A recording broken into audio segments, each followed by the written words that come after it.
Aku sering banget menemukan dua kesalahan ini pada orang-orang yang lagi memulai diet ataupun lagi memulai berolahraga. Sebelum memulai, aku mau bahas dulu soal hukum yang disebut dengan istilah Law of Diminishing Returns. Apa sih itu? Intinya, hukum ini menceritakan kalau setelah suatu perlakuan mencapai fase optimalnya, menambahkan lagi perlakuan yang sama justru nantinya akan menurunkan efektivitasnya dan bahkan bisa berdampak buruk. Jadi niatnya nambahin biar tambah bagus gitu ya, tapi ternyata efeknya malah tidak baik. Biasanya sih hukum ini dipakai di ekonomi ataupun manajemen gitu ya. Misal nih ngomongin pabrik yang memproduksi suatu barang begitu. Kalau karyawannya kurang, kan nggak optimal ya produksi pabriknya. Bisa-bisa stok barangnya nggak terpenuhi. Begitu ditambah karyawan, produksinya akan naik. Ditambah lagi, makin naik lagi, hingga suatu titik akan mencapai fase optimal. Karyawan yang kerja pas jumlahnya sesuai dengan kapasitas kerja mesin pabrik dan sesuai juga dengan permintaan dari konsumen. Tapi, begitu sudah mencapai level optimal ini, masih ditambahin karyawan lagi, yang ada nanti malah banyak karyawan yang nganggur. Udah banyak yang nganggur, jadi banyak yang males-malesan. Nggak semuanya kerja. Akhirnya ada iri-irian, yang kerja iri sama yang nggak kerja. Akhirnya ada drama. Udah gitu malah biaya operasionalnya makin bengkak pula karena harus bayar gaji yang makin banyak. Niatnya nambah karyawan supaya produktivitasnya naik, malah menurunkan produktivitas dan berdampak buruk pada perusahaan.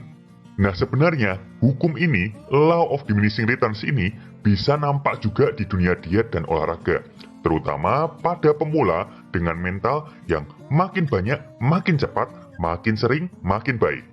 Contohnya nih, di dunia diet dulu ya, orang biasanya kan memulai dari pola makan yang nggak bener ya, pola makannya kurang sehat seperti itu, dan kebanyakan makannya, jadinya ya kegemukan.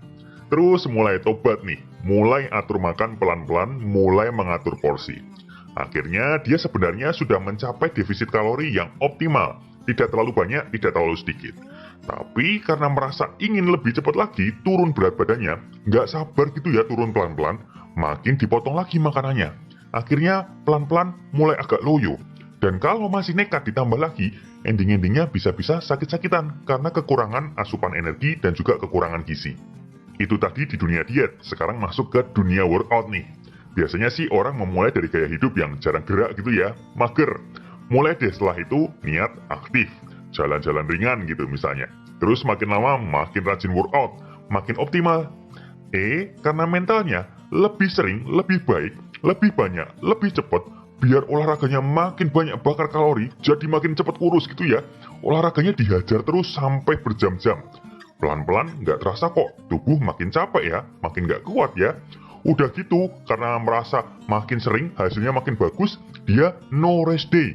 Tiap hari olahraga, biar makin cepat. Makin anjlok lagi, malah imunnya turun, pemulihan tubuh tidak terjadi. Ending-endingnya juga sakit-sakitan. Nah, jadi sebenarnya ada titik di mana sebenarnya kita itu sudah cukup optimal gitu ya. Tidak perlu ditambah-tambah lagi, sekedar biar lebih cepat atau lebih banyak turunnya gitu ya. Kalau terlalu memaksakan, bisa-bisa malah berdampak buruk ke progresmu sendiri. Aku kasih wejangan nih ya, yang soal dia dulu nih. Orang kegemukan itu kan sebenarnya akibat dari kelebihan energi yang berkepanjangan. Jadi karena berbagai faktor, orang tersebut makan lebih banyak daripada yang dia keluarkan. Alhasil tubuhnya nimbun energi, dan cadangan energi di tubuh kita itu berupa lemak.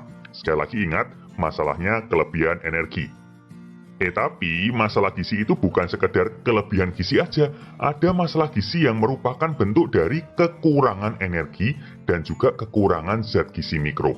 Lucunya, banyak orang berusaha mengatasi masalah kelebihan energinya dengan cara menerapkan hal yang mengakibatkan mereka jadi kekurangan energi dan juga kekurangan zat gizi mikro tertentu.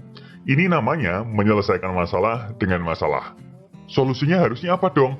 Ya harusnya dibuat supaya tidak kelebihan energi lagi aja. Dibuat pas dengan bertahap, dikurangin energinya dari yang kelebihan tadi, tapi dikuranginya sewajarnya, bukan malah makan sesedikit mungkin. Selain itu, zat gizinya juga harus terpenuhi, baik zat gizi makro maupun zat gizi mikro. Jadi nangkepnya, ingat, diet itu pengaturan pola makan artinya, bukan makan sesedikit mungkin. Eat right, not eat less. Aku sudah sering banget ngomong soal ini di channel Diet Santuy. Mungkin ada yang mikir, terus defisitnya harus sebanyak apa sih? Nah sebenarnya untuk menjawab ini tergantung ya. Contohnya, orang yang obesitas bisa defisit lebih banyak ketimbang orang yang cenderung sudah kurus, sekedar ingin nurunin lemak sedikit gitu ya. Karena ya cadangan energinya masih banyak kalau orang obesitas, sedangkan yang sudah kurus-kurus ini bisa-bisa kalau defisitnya terlalu banyak nanti malah massa ototnya juga ikut berkurang. Contoh lain lagi, orang yang aktif olahraga, kebutuhan energinya akan lebih banyak daripada yang tidak aktif sama sekali. Yang tidak aktif, coba defisit banyak, seringkali nanti jatuhnya malah di bawah BMR. Contoh lain lagi, kali ini perihal goals-nya nih. Orang yang sekedar ingin mencapai body goals, tentu sebenarnya nggak ada patokan waktu. Nggak ada yang nuntut supaya kamu bisa mencapai body goals cepat-cepat. Mau dapat hasil tahun depan, 2 tahun lagi, 3 tahun lagi, ya nggak ada masalah.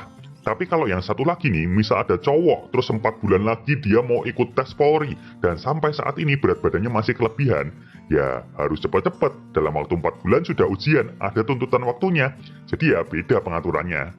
So sekali lagi, semuanya tergantung kebutuhan dan individu masing-masing. Yang penting ingat, pastikan kamu cukup gizi, tidak kekurangan gizi. Nah untuk general guide aja, panduan umum, biasa orang yang menghitung kalori itu kalau mau motong kalori dibagi menjadi slow, moderate, atau agresif. Slow itu kan lambat ya, dia motongnya nggak terlalu banyak, sekitar 5-10% aja dari kalori maintenance. Ini cocok untuk orang yang berat badannya sudah tergolong normal. Cocok juga untuk orang yang maunya rekomposisi tubuh, ingin bentuk otot sekaligus nurunin lemak. Kekurangannya ya namanya slow, pasti kelihatan hasilnya pelan-pelan banget. Kalau moderate, itu sedang. Dia motongnya sekitar 15-25% dari kalori maintenance-nya. Ini sweet spot untuk kebanyakan orang. Karena hasilnya tidak terlalu lambat, jadi bikin kehilangan motivasi, tapi tidak terlalu cepat juga hingga bikin lemes dan sulit memenuhi kebutuhan gizi. Makanya kamu akan cukup sering dengar coaches-coaches yang menyarankan kalau defisit kalori sekitar dipotong 20%-an. Yang terakhir, agresif, 30%-an motongnya. Aku nggak terlalu nyaranin pemula dalam dunia diet menuju ke sini, karena rentan defisiensi gizi, apalagi buat yang tidak aktif. Defisit sebanyak ini juga disarankan tidak dilakukan dalam jangka waktu yang lama, kecuali memang obesitas berat. Jadi biasanya kalau agresif, hanya dilakukan sementara. Biasa orang yang sudah familiar dengan menghitung kalori, dengan fitness, dan juga sudah paham soal gizi banyak gitu ya, mereka melakukan agresif cut ini supaya bisa sesegera mungkin masuk ke fase bulking lagi. Jadi nggak cutting kelamaan seperti itu. Tapi karena subscriber diet santuy mayoritas pemula masih belajar atur makan, dan juga aku yakin nggak semua dari kamu itu aktif olahraga, seperti para fitness influencer seperti itu ya, aku nggak terlalu menyarankan yang bentuk ini. Nah kalau sudah jauh di atas 30%, misal nekat defisit 50% seperti itu ya, tanpa pengawasan ahli, ini resiko tadi, menyelesaikan masalah dengan masalah, nggak recommended. Nah setelah tahu target kalorinya, jangan lupa ya, zat gizi harus terpenuhi.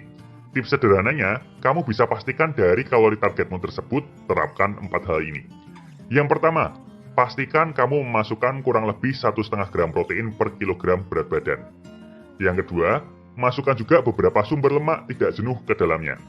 Yang ketiga, konsumsi minimal 2 porsi buah atau sekitar 150 gram per hari. Dan yang keempat, konsumsi minimal 3 porsi sayur setiap hari atau sekitar 250 gram.